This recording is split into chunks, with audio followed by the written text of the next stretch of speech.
and thanks again for joining us on another session of the Reinforce the Horse podcast. I'm Jason, one of your hosts, and today I would like to introduce to you our very special first guest on the show, Miss Jennifer Kirk. And Jen Kirk is the founder of Dragonfly Meadows, a Canada-based organization which provides equine facilitated learning workshops for registered nurses, licensed practical nurses, and other professional caregivers. Jennifer is a practicing registered nurse with 17 years of experience. And as an RN who has worked the majority of her career in critical care, she knows all too well the challenges nurses face. Throughout her career, she has experienced firsthand the myriad changes within the healthcare system which have had a significant impact on nurses.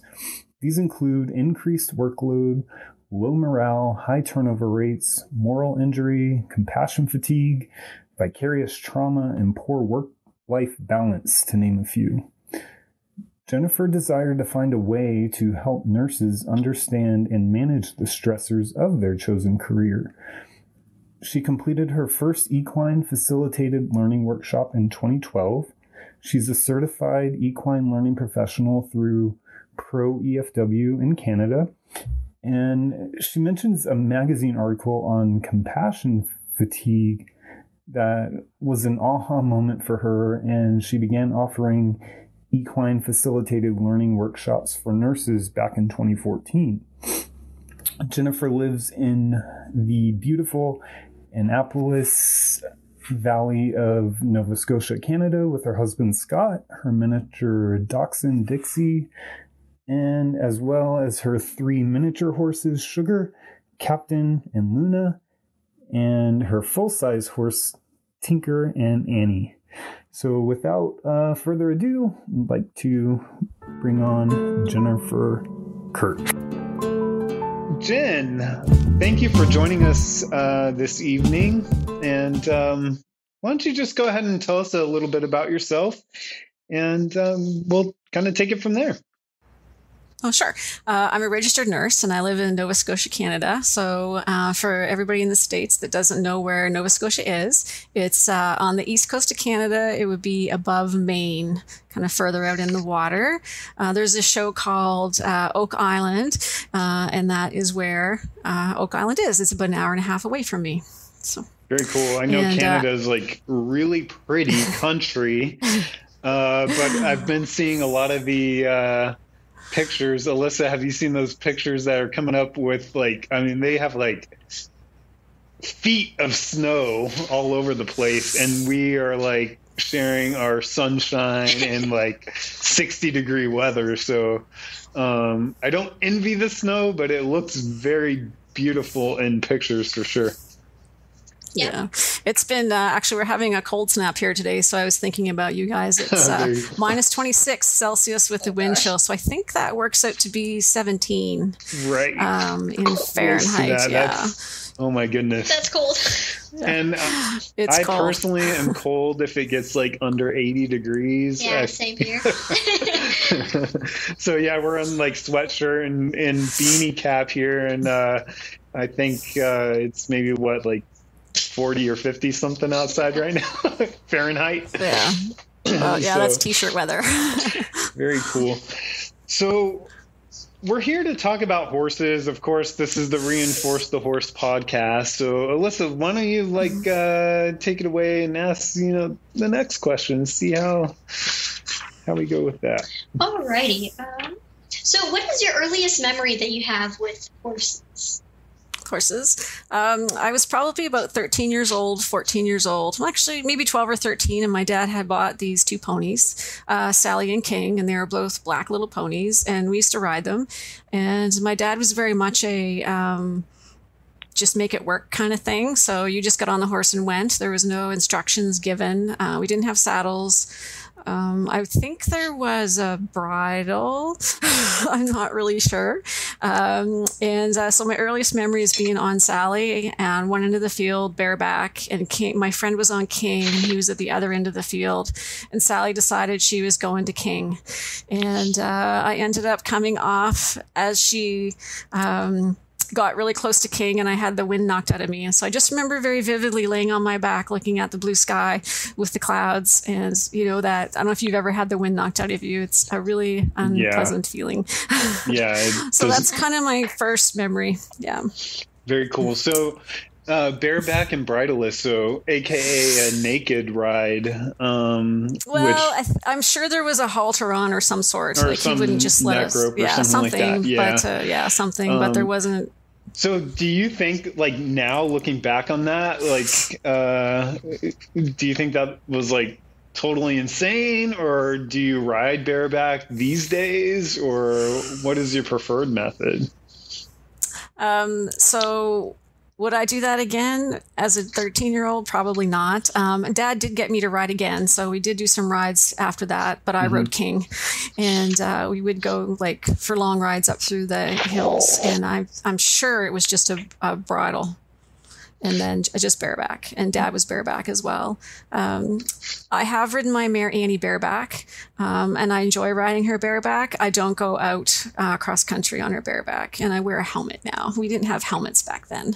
Yeah. Or protective vests. Yeah, helmets are really important. And I think a lot of people, Alyssa here keeps me on track and reminds me to wear the helmet. So I'm like, I don't need a helmet a lot of times, but I prefer bareback riding just because, I don't know, I just feel like it feels better and I can feel the horse a little bit more. But interesting.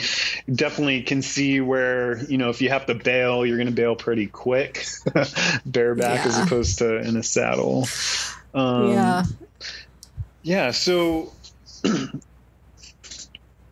So you started as a kid, with your, riding as a young teen. What ultimately, or how did you get to the point you are now in your horsemanship journey, and then ultimately with Dragonfly Meadows? Well, after I had my accident there with Selling King, I really didn't ride that too much. My dad got into standard bred racing after that, and his horses were very hot. It wasn't safe for you to go into the stall with them. He was very much an old school horseman. The horse had to do what he wanted, whether he communicated that in a clear and concise way is up for debate. But he would work his horses 6 days a week through the apple orchards and through the fields, and they would go to the races. And I would feed them and stuff, but I was scared of them because they were so big and just hyper. And so I was really scared of them, and I got away from horses for a really long time. And when I moved out to Alberta, because I grew up here in Nova Scotia, I moved out to Alberta. But I spent the majority of my life in Alberta. I would go on some trail rides, and I had some boyfriends at the time that had horses, and so we'd go riding with them. But I really didn't connect with them at that time. And I would do lots of hiking in the mountains of Alberta, and I would come across wild horses once in a while. And it was nice to see them, and they were there, and it was a really amazing experience, but I didn't connect with it. And I really honestly didn't get into horses until my 40th birthday, when I got my first horse of my own. And his name was Willie. He was a big paint. He was 15'2", and he was green. And obviously I was green. And he was the beginning of the story. Like, that's where everything started. Yeah. So tell us more about that. Like, so what ultimately led you to Willie, and was it kind of love at first sight sort of thing, or was it happenstance, or how did you ultimately get introduced to him? That's a really great question. I have moved from Calgary to a more rural area, so I had bought 10 acres of land, and I kind of felt I needed something. It was very Western there, lots of ranches, and farms and things. And I don't know, I was checking out the internet one day, and a friend of mine had horses, and I would go down to her place and spend some time with her and her horses. And I just saw this ad for Willie, and he was just up the road. And I had a friend of mine come and look at him, and I looked at him a couple times, and he was really quiet and big. And she had started him out with some Pirelli training in the beginning. And I just was like, kind of felt this connection with him. And so I took him to a boarding facility, I guess, close to where I worked. And that was kind of the beginning. So from there, I took some lessons on Willie, and then I realized Willie needed further training. Like, I remember unloading the trailer at the boarding facility, and a friend of mine said, "You aren't the first, and you won't be the last." And she meant I'm green and he's green, is what she meant. Yeah. Right. And I've never forgotten her saying that.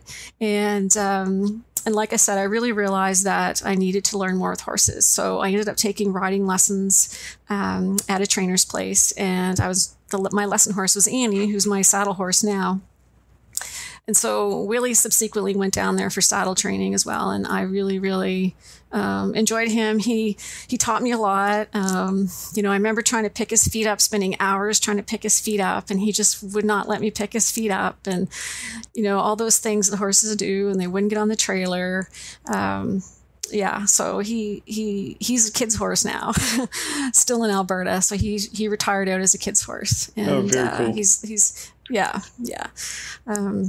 and so from there, I learned from Willie is I needed to learn more. So like I said, I ended up taking the riding lessons, and then I rode Annie twice a week, and then Annie came for sale, and I just had to have Annie. And I wasn't sure if she was supposed to be my horse or not, but there was a series of events that, like, you need to have this horse. So that was how I got into the horses, really, and ended up with the two. Very cool. Yeah. And we've definitely heard, like the horse picks the person. And that's what's happened with both of us and so many other people. Yeah. It's like so expand on that a little bit, Alyssa. All right. I guess Mocha was my first horse, and she was at the time a 10-year-old quarter horse mare, and she just, I saw her for the first time knowing absolutely nothing. I couldn't differentiate the difference between a halter and a bridle. I didn't know any breeds, or, I didn't know. And she just kind of looked at me in a way. Mocha was very highly well-trained and broke. And she would do pretty much anything on cue, and, but she just kind of looked at me and was like, "Hey, I kind of like you." I was like, "Okay, cool." And it wasn't until my dad decided to purchase her that it was like, I think she was legitimately communicating to him to buy her because her eyes were so soft at the trailer, and my dad was just like, "Well, I gotta have this horse. Just gotta buy her." So. Yeah, that's kind of how I felt about Annie too. And she was really out of my budget.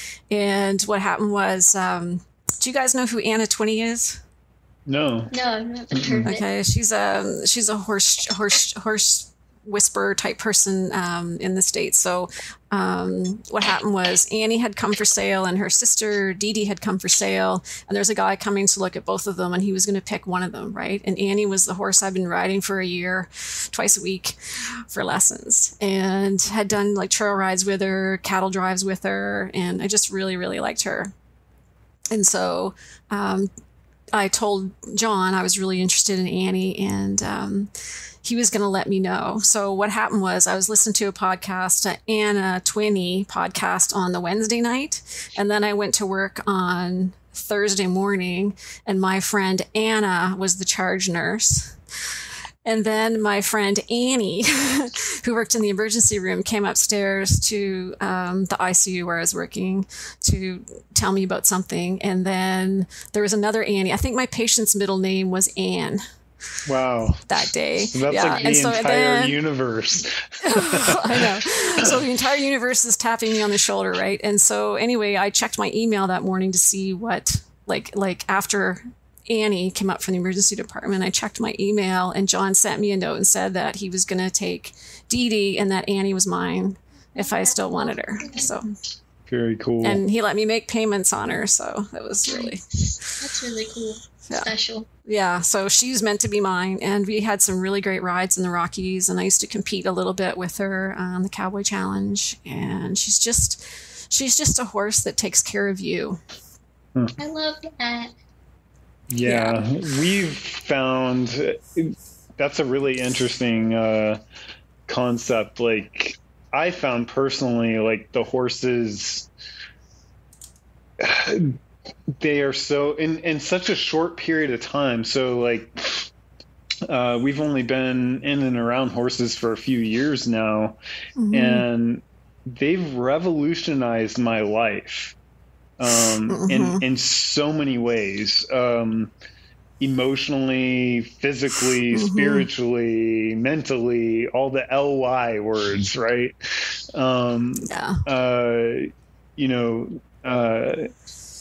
And of course, this is kind of like the story series that we are trying to put together on the show. So part of my story is, just kind of working through past issues and trauma, like going back way back in life. And then even in my adult life, there's some, I'm a military veteran, so there's some stuff there. Divorced in 2014, there's some stuff there. And largely, like, the horses have been so instrumental to to my ability to process and work through a lot of things at a personal level, very deep. And so, which that brings me to the question of, like, okay, so you're working with nurses. So you're a nurse by education and training and profession. And so tell us a little bit about how you wound up with that sort of aha moment, connecting the dots between you as a nurse and understanding that there are a lot of nurses, and I know this, I'm not even a nurse, but there are a lot of nurses who, like you've mentioned, are burned out, having a lot of issues, especially, I would say, and correct me if I'm wrong, but I would say even before COVID kicked off, the profession in and of itself had a lot of that going on. And then with COVID, it's like, oh my goodness. So you have, probably the world's at your disposal when it comes to working with nurses and wanting to get some R&R, So yeah, tell us a little bit about that. Sure. So, so I'd have Annie and Willie at home, and I would come home from a really stressful emergency shift, and I would go to the house and change, and they'd be standing at the gate, and then I would come to see them, and they would scatter because I was still stewing about something that happened at work. Right, it was a 15-minute drive from work, and your mind would just chew on stuff, right, and they just didn't want to be around my energy in any way, shape, or form, and I didn't even clue into that at all until I went to a workshop. And it was about equine facilitated wellness and equine facilitated learning. And it was by Sue McIntosh in Cremona, Alberta. And so that was really the beginning of my horse journey, where I learned about horses being a sentient being, having thoughts and emotions and feelings, their connectedness, how to relate to them. So that was really the beginning. And so after I'd done a few courses with Sue, I was like, I'd really love to be able to combine horses and nurses. And so there was an article in a Canadian Nurse magazine that appeared one day, another aha moment. And I thought, wow, this is really great. I could combine compassion fatigue, burnout, and moral injury into workshops for nurses. So I kept pursuing my certification through Pro EFW here in Canada to do the equine facilitated learning. And I did my first workshop in 2014. So, so that was really the beginning of my journey and experience with horses. And it also changed me because I'm so much more aware of what my energy is and effects of my energy on the animals, but also other people. Mind you, I still get mad. I still say the wrong things, and the good thing about the universe is they're always going to give you another opportunity to improve, right? That's so, yeah. I mean, haven't we talked about that a lot, Alyssa? Like, it's like, all this mindfulness training and how it all blends together and like, but I still screw up, and I still have those moments. I think that's just human nature. The horses have a really interesting way of kind of bringing us back and, letting us know to stay present with them when we're working with them. Yeah, and it's interesting. My old trainer would say, like, I'd be riding, and then something would go sideways, and he'd say, "You stop riding your horse." And I couldn't get it, but so what he really meant was that you weren't with your horse, right? It's like when you do liberty work, like I do lots of liberty with Tinker, my gypsy Vanner gelding, and if you're not with him, he just leaves, right? Like you really have to want that connection with him, or he's just gonna. You're not with me, so I'm gonna. I've really noticed that, especially lately, because we've been doing pretty much everything we do now is at liberty with our two horses. That's and awesome. I'm not saying that that's like the best way in every environment or whatever, but for us, it's working really well. And I've noticed, like, even just on a simple walk, if I go to pull out my phone and take a picture or video or something like that, they get so mad. They don't get, I don't think they get mad. They just like decide to like, okay, well, if you're going to do that, then I'm going to go eat grass. That's typically what Cody does. Willow, when I have my phone out, she'll come up to me and she'll like throw me with her head and be like, you better get off that small screen and pay attention to me. Like, fine then, gosh. Yeah, so they're very much like in tune with how in tune or not we are. And absolutely. Have you found that, like, working with, as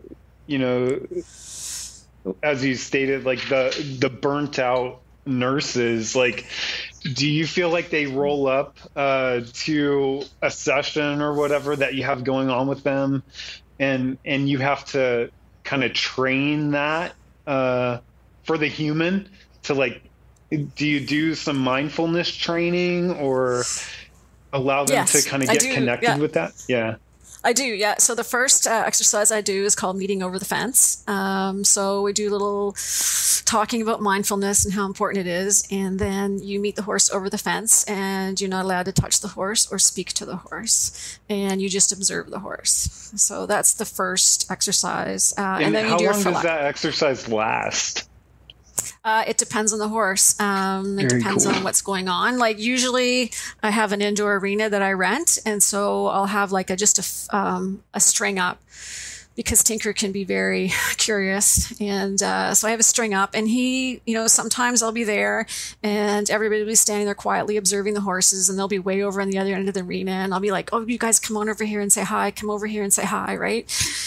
And because I really want the nurses to really connect with the horses, and I want the horses to connect with the nurses, right? And so I think one of the last workshops I did, Tinker was like over there, and he just wasn't into the nurses. He just wasn't into them.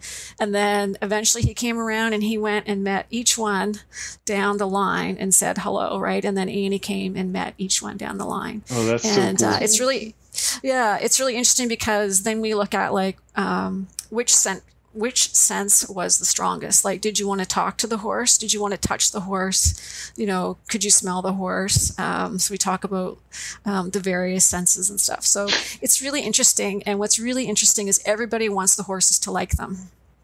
Yeah, right. They just have that sort of demeanor about them. And they're a good, definitely a good indicator as to how, like, for me personally, at least, like, how my emotional state is.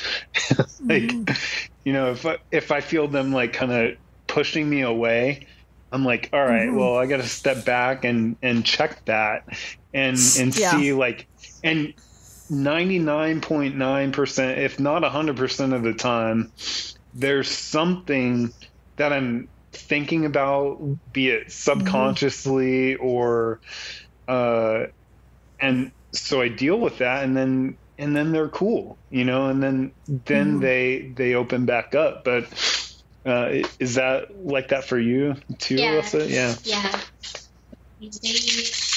I feel like they're most connected when I'm like most present with them.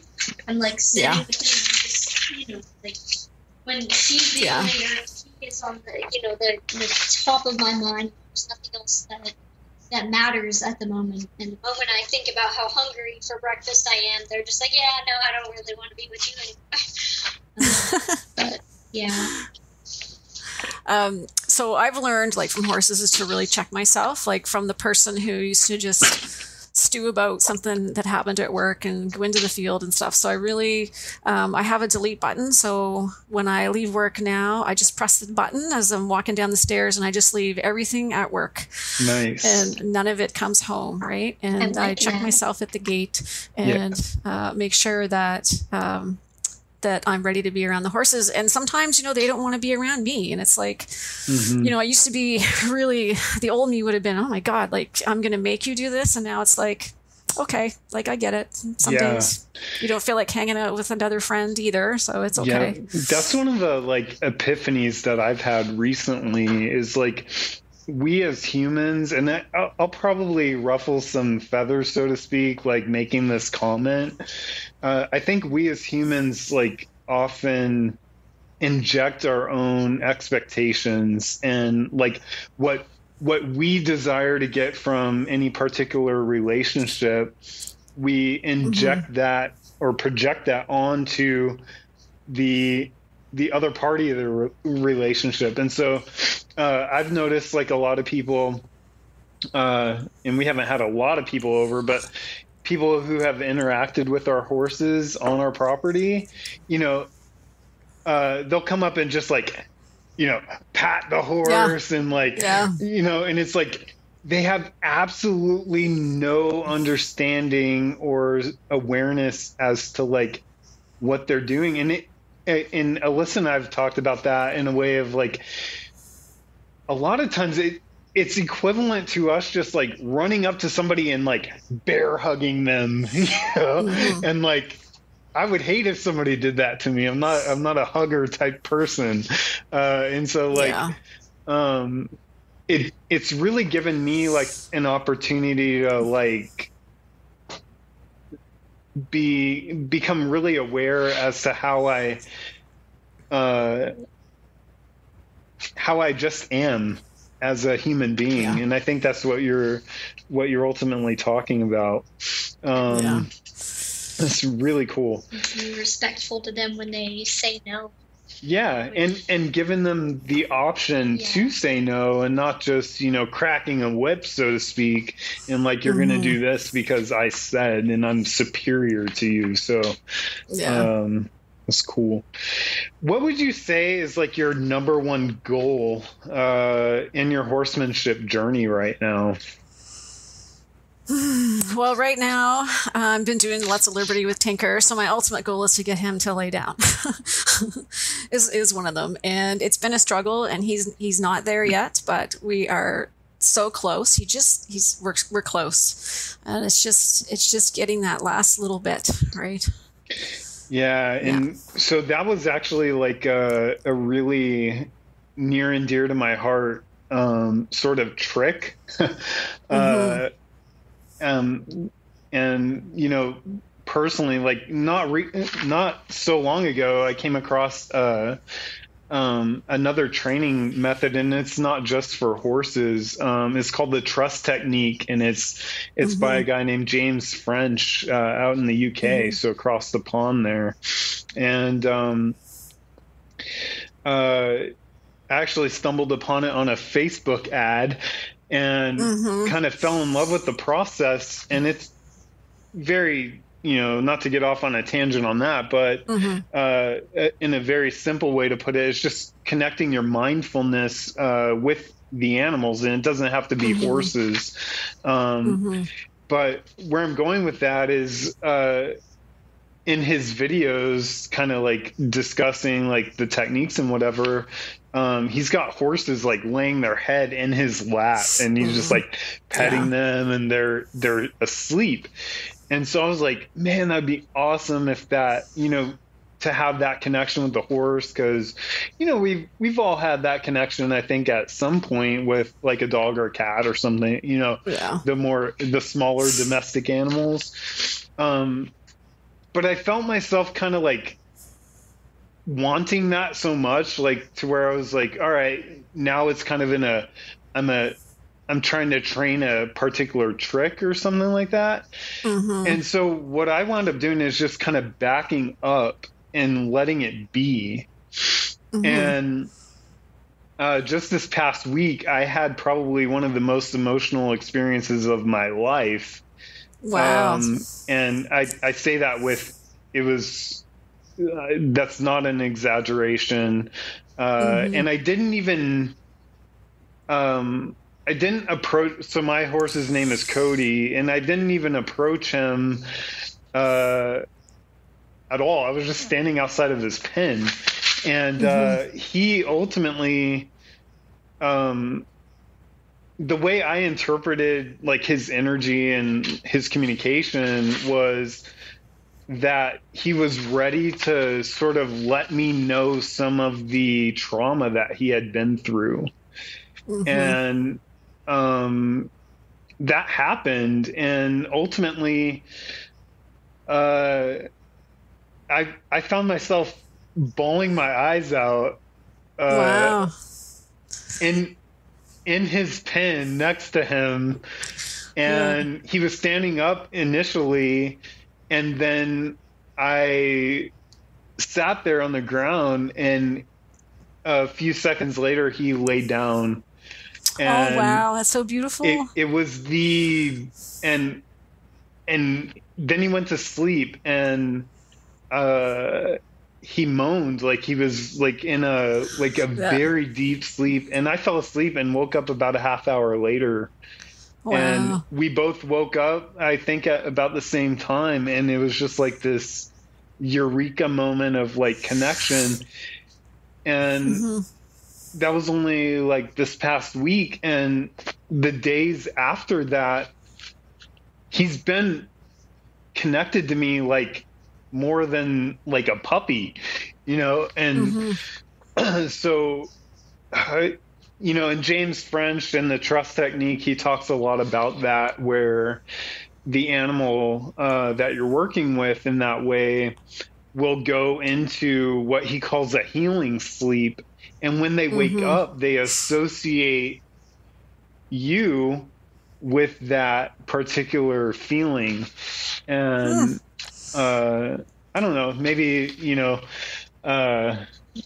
that'll help in your goal to get them to lay down, because at the end of the day, I think it just comes as when they're comfortable. Exactly. Of course, we can make them lay down, but it certainly doesn't sound like the role you're trying to play. And even like Willow's laid down with me, but not like after my dad came in from that session with Cody, was like, I mean, he had tears running down his eyes. Yeah, like, it was. I mean, it wasn't until the day after that he actually had it in him to, tell me what had happened. But I don't like. I've never had that connection with any animal yet, and I feel like maybe one day I'll have something similar with Willow, but can't say it for sure, and can't rush it. You might already have it. Yeah, you just take it in strides. Sounds like you're pretty connected as it comes, right? Yeah, it's really interesting what horses bring out in people, even for me, and especially for my workshops. So most people that come don't have any experience with horses.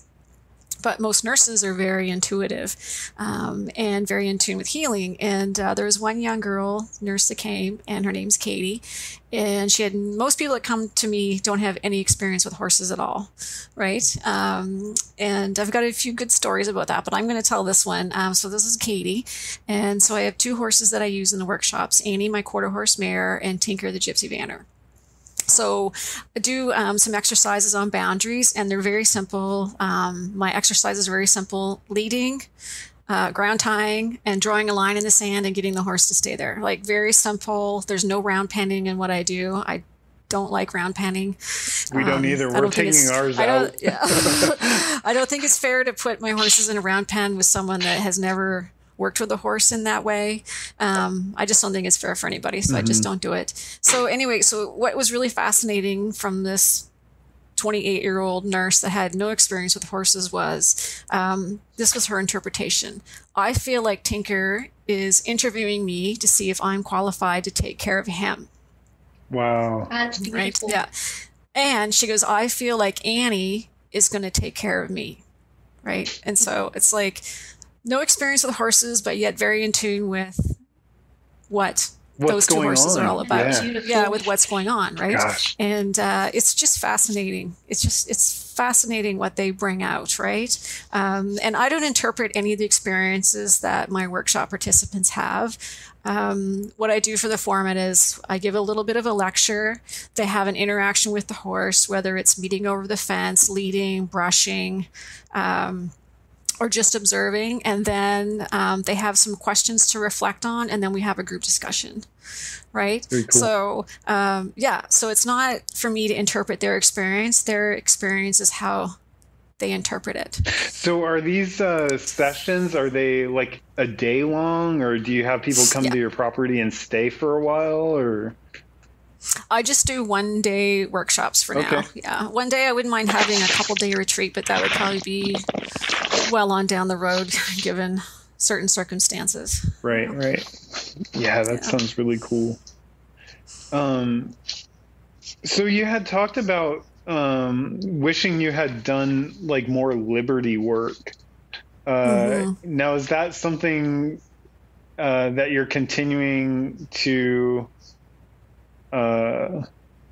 work toward, or tell us more about that? Why liberty? Well, when I first started riding lessons, I just learned how to ride. I didn't learn body language of the horse or how to read the horse. I just learned to get on and walk, trot, lope, turn left, turn right, all the maneuvers and such. So I think if I could go back and do it over again, I probably would have started with the liberty, and then you have that way of building the connection with the horse. Does that make sense? Yeah, it does. Yeah, Alyssa, so your eyes lit up when she said that. So. I am all for the liberty. Like, coming from, and I mean, like he said earlier, I mean, we haven't been in the horse industry for longer than, say, 4 years. And I mean, I had a very negative reinforcement, natural horsemanship based trainer who trained Mocha Liberty. But I mean, she never really taught me how to use it, if that makes any sense. I wasn't, but I had, watched YouTube videos and movies, and like this horse would follow this trainer or this rider with no tack or lay down for her to get on, and I was like, man, that looks really cool. That's a legitimate dream of mine. And I mean, I guess long story short, I got Willow, came across a course that is all through like positive reinforcement and essentially liberty training. And now here I am fulfilling a dream, training with liberty and the connection and the choice. And so that's interesting. Like, so do you feel, I mean, clearly you feel a better connection? Oh, yes. Working liberty versus, because I remember with Mocha, it was just kind of like, well, we had Mocha first, and then we got Cody, and I hated like the round pen. I used to tell Alyssa, like, I feel like I'm going into a gym and having to run a marathon on a treadmill, and I was like, there's got to be a better way to like approach this, and like the horses don't like it. I can feel that, and like, but I just resolved to the fact that like. Or the idea, not really a fact. It was just an idea at the time that I just didn't know. So, did that like liberty switching over from that,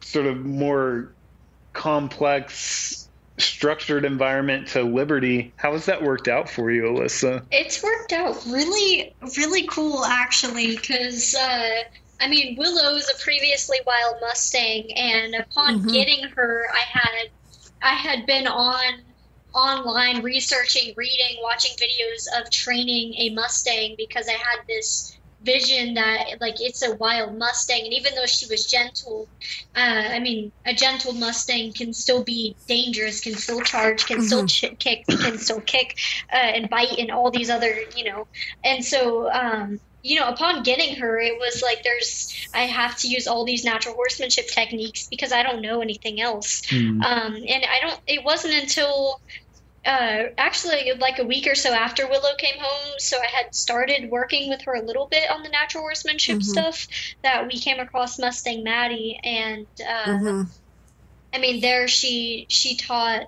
I was fortunate enough to be able to go through her course, and she was teaching use of clicking and treating the horses and choice, and that it spoke to me. And from day one of starting Willow with it, I saw much calmer eyes in her, and a calmer.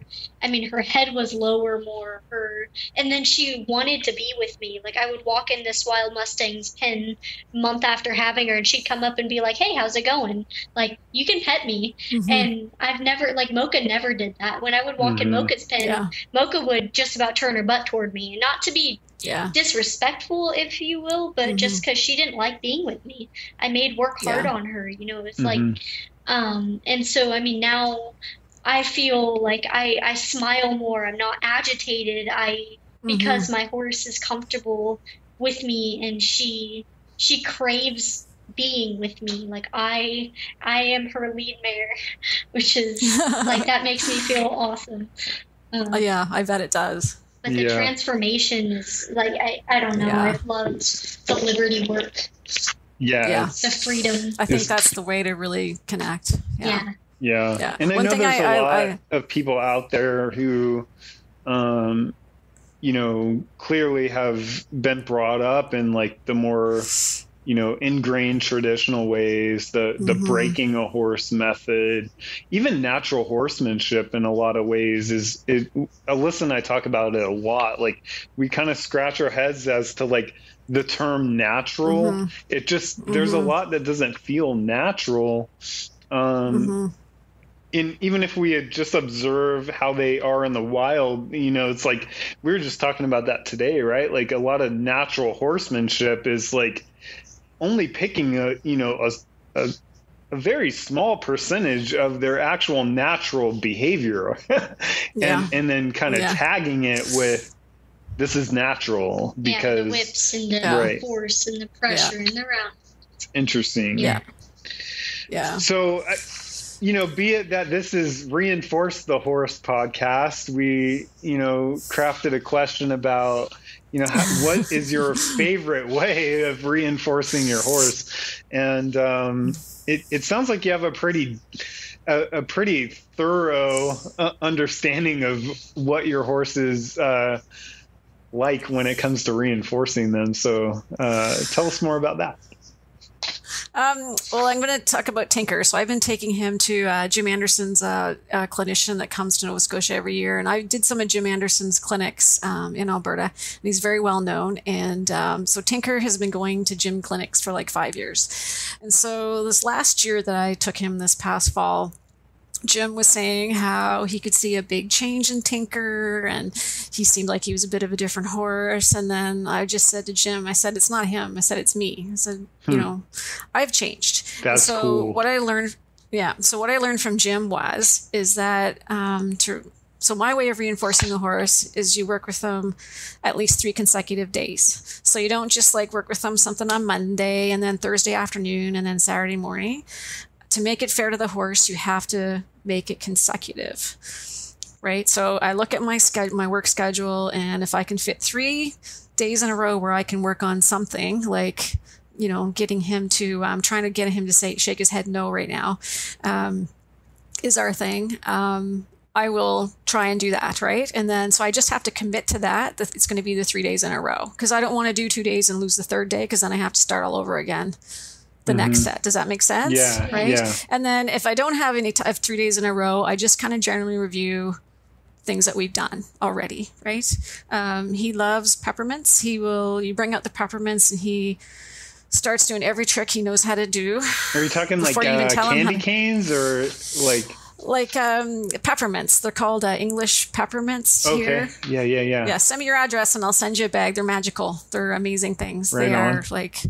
are he goes crazy for the peppermints, right? So so that's what I use. Very cool. With him. So that's kind of how I reinforce the horse. And I look at 3 days in a row, and then and you always want to end on a positive note. Right? You always need to end in a really good spot where you are. And so if I turn him out to the field and the other horses are kind of far away, I will walk him out to the other horses. Because I don't want him leaving me at a full gallop.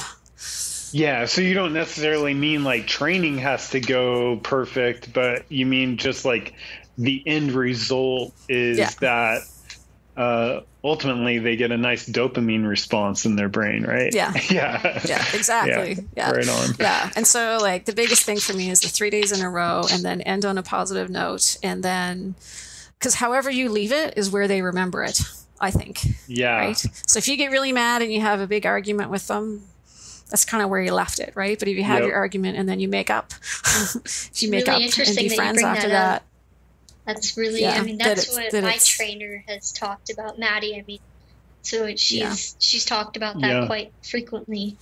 Yeah. And so, I mean, I've been taught through her course to always end a session with some sort of treat in their end spot. Yeah. So I use, Willow's mat, Cody's dish. Yeah. And I'm much better at reading the horse too, right? So I can tell like, oh, he's getting a little bit uncomfortable. His eyes getting a little bigger. And when Tinker gets stressed, he kind of stands funny. Like you just kind of know your horse and like, yeah, this isn't going the way I wanted it to do. Let's take a step back and start over or go to where he knows. And then, I'm not perfect. So I do get frustrated and angry and, I do have to step away sometimes too. Right. So it's that opportunity that the universe is always going to give you a chance to do better. Yes, definitely. Yeah. And couldn't be truer with our equine friends for sure. Exactly. Yeah. Well, that is pretty much all that we wanted to cover. Do you have any last words of wisdom for our guests or our listeners rather? Yeah. Oh, just keep listening. You guys have a great little thing going here. I really enjoy it. And I really liked your little one on the horse's eye. I thought that was great. Oh, very cool. Yeah, we have a couple more of those planned out. Because the article that we read on that was about the eyes and ears. And so we plan to kind of sprinkle those in the mix as well. And a lot of it is just our discussion of topics that, hey, what do you want to talk about? Like what's on your mind today? And so that's kind of how we're trying to, have it free flowing, but we appreciate you reaching out and listening and my pleasure. Definitely being a guest fun. On the show. We really appreciate that. And Thanks so much for joining us today. Yeah. Thank you. Oh, you're welcome.